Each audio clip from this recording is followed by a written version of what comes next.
लड्डू गोपाल जी को स्नान कैसे कराएं, सादा जल से कराएं या फिर दूध से कराएं। अगर दूध से कराएं तो उस दूध का क्या करें, और सादा जल से स्नान कराने पर क्या पाप लगता है? यही सवाल हमारे सभी भक्तों के मन में चलता रहता है। तो चलिए जानते हैं सारे सवालों के जवाब। जय श्री कृष्णा, राधे राधे। कैसे हैं आप सभी? मेरे लड्डू गोपाल चैनल में आप सभी का स्वागत है। चलिए स्नान कराते हैं हम अपने कान्हा जी को। मेरे लड्डू गोपाल जी का नाम है कान्हा। तो चलिए हम इनको स्नान कराते हैं।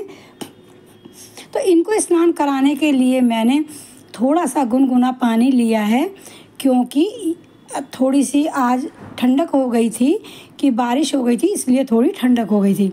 तो मैंने इनके लिए थोड़ा सा गुनगुना पानी कर लिया है।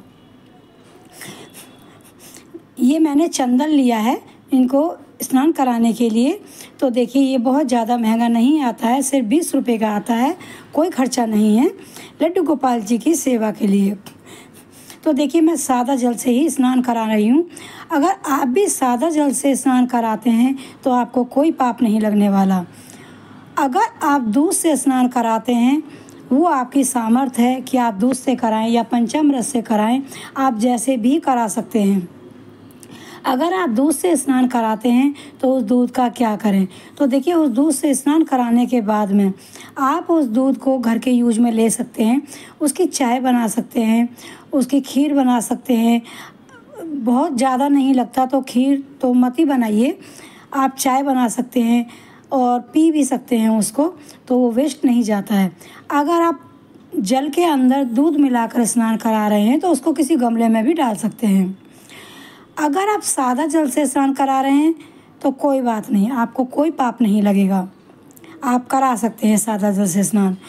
क्योंकि हमारे ठाकुर जी ऐसे हैं कि इनको ये नहीं फ़र्क पड़ता कि आप स्नान कैसे करा रहे हैं या भोग कैसे लगा रहे हैं।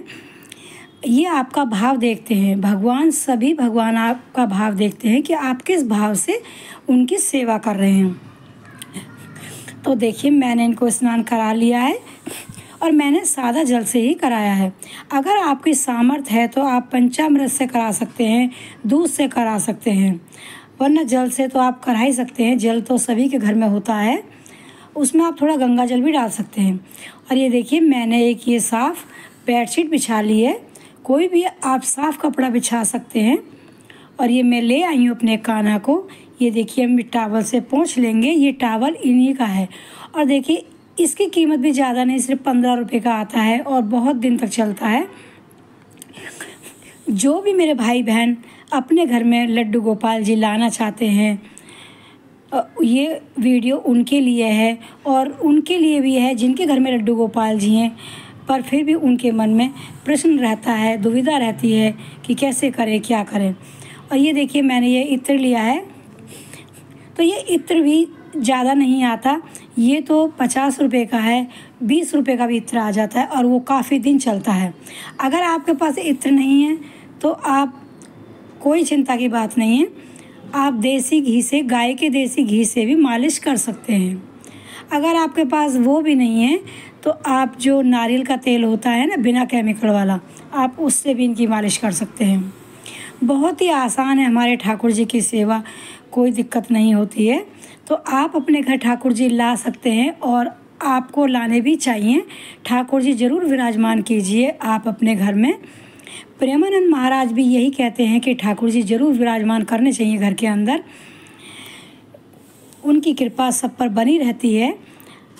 अगर आप उनको विराजमान करते हैं, उनकी सेवा करते हैं, तो सेवा का फल भी आपको ज़रूर ही मिलता है।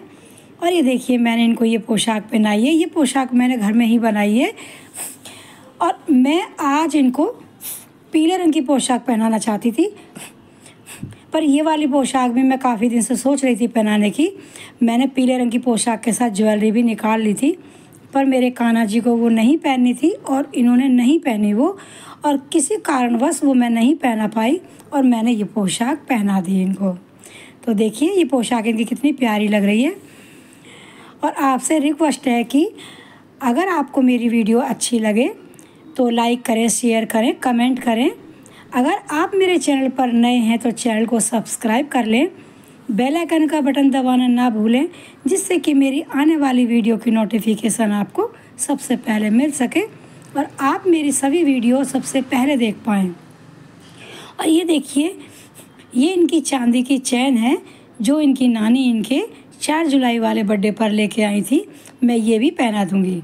ये मैं इनको सभी ज्वेलरी के साथ पहना देती हूँ जब से इनके पास आई है। और चलिए बात कर लेते हैं लड्डू गोपाल जी के भोग की। तो देखिए, भोग के लिए आपको परेशान होने की कोई ज़रूरत नहीं है। जो आपके घर में है, आपकी सामर्थ्य है, लहसुन प्याज छोड़कर आप वो इनको पवा सकते हैं। आप इनको मिठाई खिला सकते हैं। अगर मिठाई नहीं है, ड्राई फ्रूट्स है वो खिला सकते हैं। अगर नहीं है तो फल भी खिला सकते हैं। और जब आप कुछ भी नहीं है तो आप जब खाना बनाते हैं तो 1 रोटी 2 रोटी बनाइए और उसमें थोड़ा सा मीठा रख दीजिए और वो इनको पवा दीजिए। या फिर आप एक पराठा बना सकते हैं, आप इनको वो भी खिला सकते हैं। तो आपको अपने सभी सवालों के जवाब मिल गए होंगे। तो देखिए, आप अपने ठाकुर जी को ज़रूर विराजमान कीजिए और ज़रूर अपने घर लाइए और उनकी कृपा पाइए। और जिस जल से आप स्नान कराते हैं उस जल को आप किसी बाथरूम में या कहीं वैसे ही मत फेंकिए। अगर आपके घर में कोई गमला है तो आप उस गमले में उस जल को डाल सकते हैं और उसमें से आप थोड़ा सा जल आप भी पिएं और जो आपके परिवारजन हैं उनको भी पिलाइए। कहते हैं कि जो हमारे ठाकुर जी के स्नान का जल होता है या फिर जो चरणामृत होता है, उसको पीने से कभी अकाल मृत्यु नहीं होती है इंसान की। तो देखिए, ये तैयार हो गए हैं मेरे ठाकुर जी। और देखिए, मैंने चंदन का तिलक लगाया है।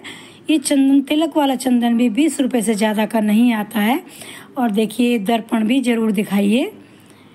और देखिए कितने प्यारे लग रहे हैं। और इनकी बलैयाँ लीजिए जिससे कि इनको किसी की नज़र ना लगे। ये हमारे मन का भाव है, नहीं तो इनकी नज़र तो वैसे अपने भक्तों पर रहती है, पर फिर भी हम इनकी नज़र उतारेंगे। और देखिए, दोपहर का वक्त हो गया है इनको। अब मैं इनको फल का भोग लगाऊंगी। तो देखिए, मैंने एक सेब ली है जिससे मैं इनको भोग लगाऊंगी। तो चलिए भोग लगा देती हूँ मैं इनको। आपकी जो सामर्थ्य आप उसी चीज़ का भोग लगा सकते हैं। और देखिए, एक सेब का पीस गिर गया है, इसको हम बाद में उठा लेंगे और हम खुद खा लेंगे, क्योंकि कटोरी में नहीं रख सकते हम, क्योंकि नीचे गिर गया है। तो भगवान को नीचे गिरा हुआ भोग नहीं लगाते हैं। तो आपको ये वीडियो कैसी लगी प्लीज़ कमेंट करके बताएं। अगर ये वीडियो आपके लिए थोड़ी सी भी यूजफुल है तो मुझे कमेंट करके बताएं और लाइक करें। इसी के साथ जय श्री कृष्ण, राधे राधे।